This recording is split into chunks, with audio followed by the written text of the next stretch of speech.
Hola a todos, el tema que hoy les vamos a exponer es las proteínas.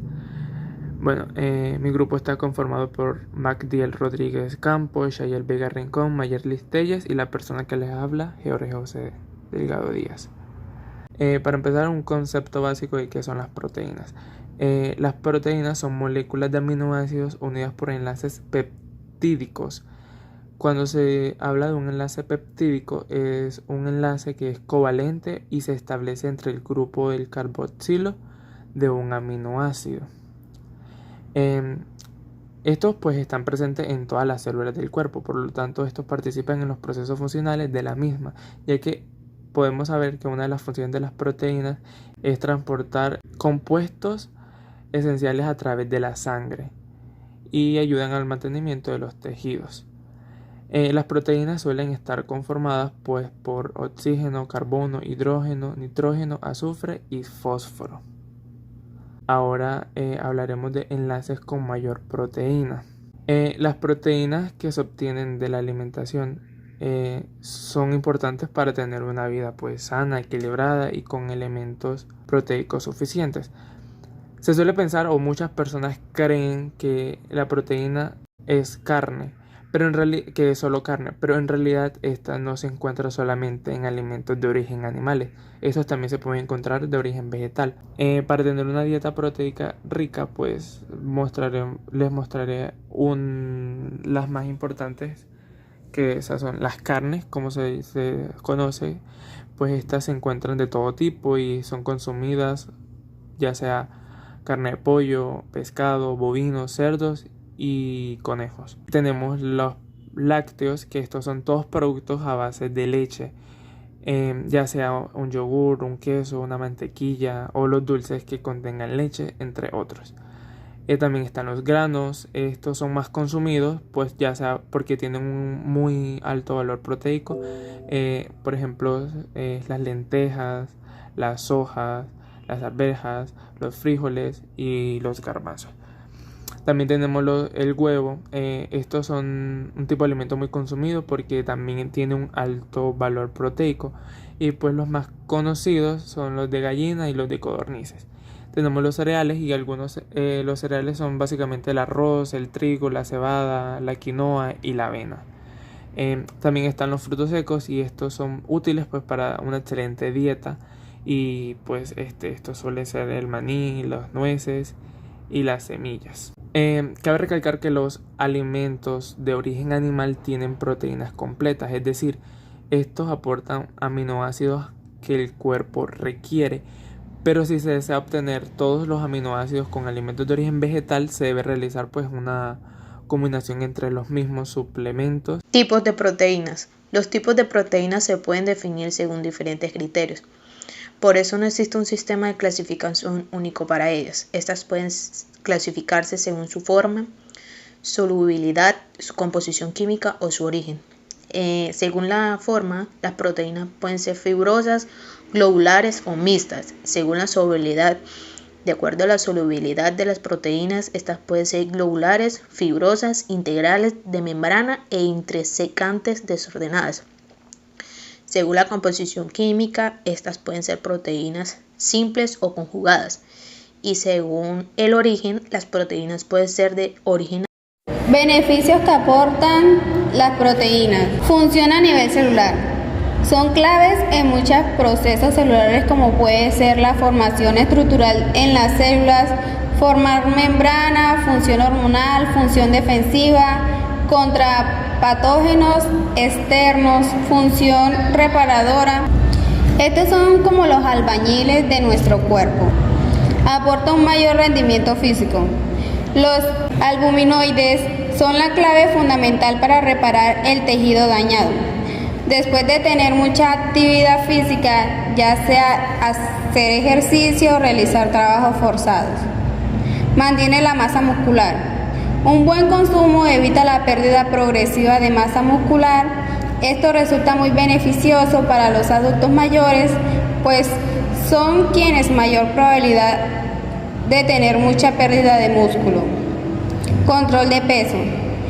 Estudios han demostrado que la ingesta adecuada de alimentos proteicos produce sensación de saciedad en el cuerpo. Las proteínas son las encargadas de eliminar los desechos en tu organismo. Esto significa que forman parte de los procesos depurativos del mismo. Estos macronutrientes ayudan al desarrollo del feto. La carencia de proteínas podría llegar a producir daños en el sistema inmunológico, ya que son las encargadas de crear hormonas, enzimas, anticuerpos, así como otras barreras frente a agentes extraños. Las proteínas son muy beneficiosas para personas que padecen anemia y hipertensión. Dirigen casi todos los procesos vitales, determinando las estructuras y formas de la célula. Las proteínas más importantes para el cuerpo son: hormonal. Es secretada por la glándula endocrina, generalmente transportadas a través de la sangre. Las hormonas actúan como mensajeros químicos que transmiten información de la célula a otra. Por ejemplo, la insulina es una proteína hormonal para regular los niveles del azúcar en la sangre. Enzimáticas. Estas se encargan de acelerar reacciones en las células, como las funciones hepáticas, la digestión, la coagulación sanguínea y convierte el glucógeno en glucosa. Estructural. Son necesarias para la composición del organismo. Entre ellas están el colágeno, la queratina y la elastina. El colágeno forma tejido conectivo de músculos, huesos, tendones, piel y cartílago, mientras que la queratina es la principal componente estructural del cabello, uñas, dientes y piel. De defensa. Los anticuerpos o la inmunoglobina son componentes claves para el sistema inmunológico.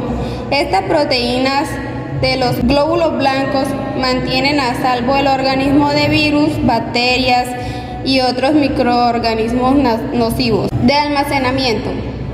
Se encargan de guardar minerales como el hierro, el cual se requiere para formar hemoglobina, el principal componente estructural de los glóbulos rojos. De transporte. Estas proteínas se encargan de llevar los nutrientes a las células, por ejemplo, la hemoglobina que lleva al oxígeno desde los pulmones hasta los tejidos del cuerpo, mientras la mioglobina absorbe el oxígeno de la hemoglobina y lo proporciona a los músculos. Receptoras. Estas controlan las sustancias que entran y salen de las células, como el agua y los nutrientes. Algunos receptores activan enzimas y otros estimulan glándulas endocrinas para secretar hormonas como la epinefrina y la insulina. Y por último encontramos las contráctiles. Estas son las proteínas contráctiles que regulan la fuerza y la velocidad de las contracciones cardíacas y de los músculos. Estas proteínas son la actina y la miosina. ¿Para qué sirven las proteínas? Las proteínas son imprescindibles para el cuerpo humano y su crecimiento. Algunas de sus funciones son: tenemos la estructural. Muchas proteínas son las encargadas de dar forma, elasticidad y soporte a las células y, por lo tanto, a los tejidos. Por ejemplo, tenemos el colágeno, la elastina y la tubulina. También la inmunológica, que son los anticuerpos que usan proteínas que actúan como defensa contra agentes externos o infecciones que actúan al organismo humano y de los animales. Otra función que es la motora. La miosina y la actina son proteínas que permiten el movimiento. Además, la miosina forma parte del anillo contráctil en división celular, permitiendo la citocinesis, que es la separación de las células mediante estrangulación. Otra función es la enzimática. Algunas proteínas aceleran ciertos procesos metabólicos. Algunos ejemplos de proteínas enzimáticas son la pepsina y la sacarasa. Otra función que tenemos es la homeostática. La homeostática es el mantenimiento del equilibrio interno en los organismos. Las proteínas con función homeostática junto a otros sistemas reguladores, mantienen la regulación del pH de estos organismos. Otra función es la reserva. Muchas proteínas son fuente de energía y carbono para muchos organismos. Por ejemplo, tenemos la caseína y la ovalbumina. Niveles estructurales de la proteína. La estructura de una proteína se puede clasificar en varios niveles de organización y distribución de las unidades que la componen. La estructura primaria es la secuencia de aminoácidos que componen una proteína. Esta se refiere solo a los tipos de aminoácidos que forman su estructura y el orden en el que están enlazados. La estructura secundaria describe la orientación local de los diferentes segmentos que componen una proteína. Por lo general, aunque existen otros tipos, los principales son: hélice alfa es un segmento con estructura en forma de espiral sobre sí misma, y hoja beta plegada es un segmento con forma estirada y plegada, similar a un acordeón. Las formas de ambos segmentos están generadas y estabilizadas principalmente por interacciones por puente de hidrógeno. Estructura terciaria consiste en la disposición en el espacio de la estructura secundaria, que puede amoldearse para formar proteínas globulares o fibrosas. La estructura terciaria se estabiliza por interacciones de Van der Waals por puente disulfuro entre los aminoácidos que componen azufre, por fuerzas hidrófobas y por interacciones entre radicales de los aminoácidos. La estructura cuaternaria se forma por la unión de varios segmentos peptídicos, es decir, está compuesta por la unión de varias proteínas. Las proteínas con estructura cuaternaria también son llamadas proteínas oligoméricas y no constituye la mayoría de las proteínas. Esta estructura se estabiliza por el mismo tipo de interacciones que estabilizan a la estructura terciaria. Cuando las proteínas son sometidas a altas temperaturas, a cambios drásticos de pH, a la acción de algunos solventes orgánicos, entre otros factores, se desnaturalizan. La desnaturalización es la pérdida de las estructuras secundaria, terciaria y cuaternaria, lo que hace que quede la cadena polipeptídica sin ninguna estructura tridimensional fija. Podría decirse, queda resumida a su estructura primaria. Si la proteína recupera estas estructuras, regresa a su forma original, entonces se renaturaliza.